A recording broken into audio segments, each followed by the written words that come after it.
ED সূত্রের খবর, রোজ ভ্যালির যে টাকা এবং সম্পত্তি তারা বাজেয়াপ্ত করেছিলেন তার মধ্যে থেকে 19,40,00,000 টাকা তারা আজকে হ্যান্ডওভার করেছেন। অর্থাৎ ইডির তরফে এডিসি কে দেওয়া হয়েছে আমানতকারীদের ফেরত দেওয়ার জন্য। অর্থাৎ রোজ ভ্যালি যারা আমানতকারী তাদের কিন্তু টাকা দেওয়ার প্রক্রিয়া কিন্তু শুরু হয়ে গেল।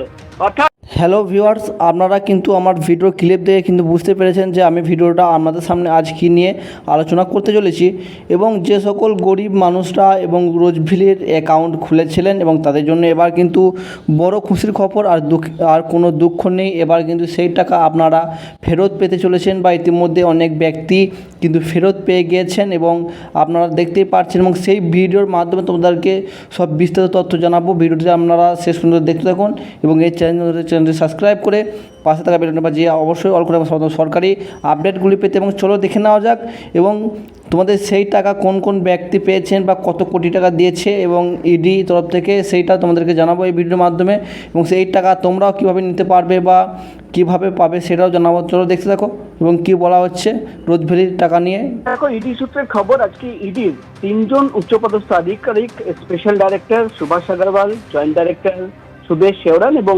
ডেপুটি ডাইরেক্টর অজয় লোহার, 3জনই ম্যাঙ্গো লেনের এডিসির যে অফিস, অ্যাসেট ডিসপোজাল কমিটির অফিস, সেখানে গিয়েছিলেন। সেখানে গিয়ে তারা বৈঠক করেন এবং জাস্টিস দিলীপ শেট্টির সঙ্গে তারা কথা বলেন।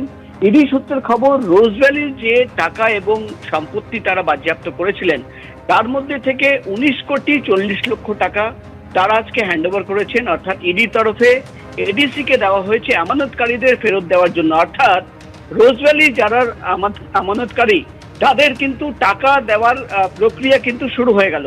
অর্থাৎ ইডি তরফেই প্রথম রোজ ভ্যালির যে সম্পত্তি বা টাকা বাজেয়াপ্ত করা হয়েছিল সেখান থেকে প্রথম ইনস্টলমেন্ট হিসেবে 19,40,00,000 টাকা এডিসির চেয়ারম্যানকে দেওয়া হয়েছে এবং বলা হয়েছে যে আমানতকারীদের সেই টাকা ফেরত দিতে হবে। এবং ইডি আধিকারিকরা জানাচ্ছেন আগামী দিনেও তারা কিন্তু ইনস্টলমেন্ট হিসেবে টাকা ফেরত দেবেন। অর্থাৎ রোজ ভ্যালির যে মামলার তদন্ত চলছিল, একদিকে তদন্ত চলছে, অন্যদিকে কিন্তু রোজ ভ্যালির আমানতকারীদের টাকা দেওয়ার যে প্রক্রিয়া, সেই প্রক্রিয়া কিন্তু ইডি তরফে ফেরত শুরু করে দেওয়া হলো এবং 19,40,00,000 টাকা প্রথম ইনস্টলমেন্ট হিসেবে আজকে কিন্তু এডিসি কে দেওয়া হয়েছে। এমনই খবর আমরা ইডি সূত্রের মারফত জানতে পারি। তাহলে কিন্তু আপনারা সরাসরি দেখতে পেলেন নিউজের মাধ্যমে কিন্তু ইতিমধ্যে টাকা দেওয়া কিন্তু শুরু হয়ে গেল। রোজ ভ্যালির টাকা কিন্তু দেওয়া শুরু হয়ে গিয়েছিলো এবং যে সকল গরিব মানুষরা এখনও জানেননি অবশ্যই এই ভিডিওটিকে শেয়ার করবেন হিউজ পরিমাণে। এবং এছাড়াও তোমরা এবং যে রোজ ভ্যালি এজেন্ট ছিল তোমাদের কাছে যে টাকা তুলতো বা নিত এবং তাদের কাছে আপনি যে কিন্তু একটি কিছু জানাবেন বা এইসব অবস্থা এবং তারা কিন্তু আপনাদের কাছে খুবইভাবে সাহায্য করবে। Thank you. দেখা হচ্ছে নেক্সট ভিডিওতে। ভালো থাকবেন, সুস্থ থাকবেন। এই ধরনের আপডেটগুলো চ্যানেলকে সাবস্ক্রাইব করে আমাদের পাশে থাকুন এবং থ্যাংক ইউ।